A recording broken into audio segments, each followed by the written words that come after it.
can hike the trails through the peaceful forest with waterfall backdrops. But it's the smiles, it's the people, the uniqueness, that's the real highlight. Come experience firsthand tropical weather, see the unspoiled land, the beauty of nature. ยินดีต้อนรับสู่ดินแดนแห่งอัญมณีแห่งแม่น้ำคองยินดีต้อนรับสู่ประเทศลาวคนลาวมีน้ำใจฮักความปองดองยินดีต้อนรับสู่ดินแดนที่ยังคงเอาไว้ประเพณีที่ของแผ่นดินลาวสวยงามแท้ๆเชิญมาเที่ยวเมืองลาว Laos simply beautiful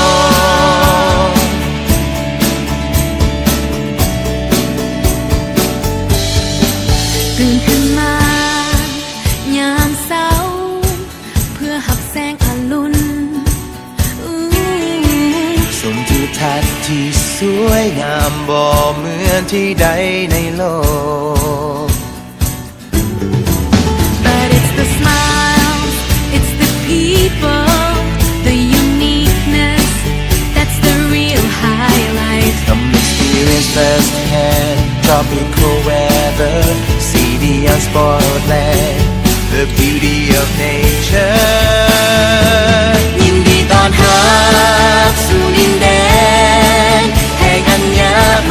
ณีแห่งแม่น้ำคองยินดีต้อนรับสู่ประเทศลาวคนลาวมีน้ำใจฮักความปองดองยินดีต้อนรับสู่ดินแดนที่ยังคงเอาไว้ประเพณีที่ของแผ่นดินลาวสวยงามแท้ๆเชิญมาเที่ยวเมืองลาว Laos simply beautiful Simply beautiful,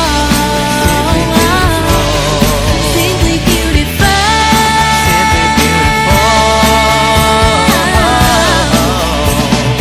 Laos simply beautiful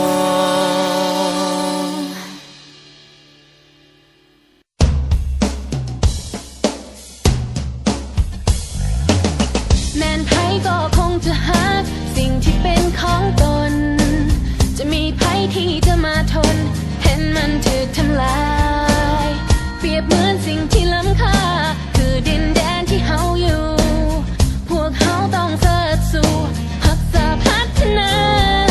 Save our land 'cause it belongs to you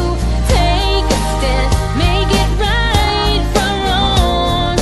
Stop the taking Let's start giving Let it be a part of your life เฮามาเที่ยวลาวมาลิ้นน้ำกันมาสร้างสรรค์ให้ประเทศเฮาให้ก้าวไปให้โลกได้รู้ว่าเฮาแม่นไผ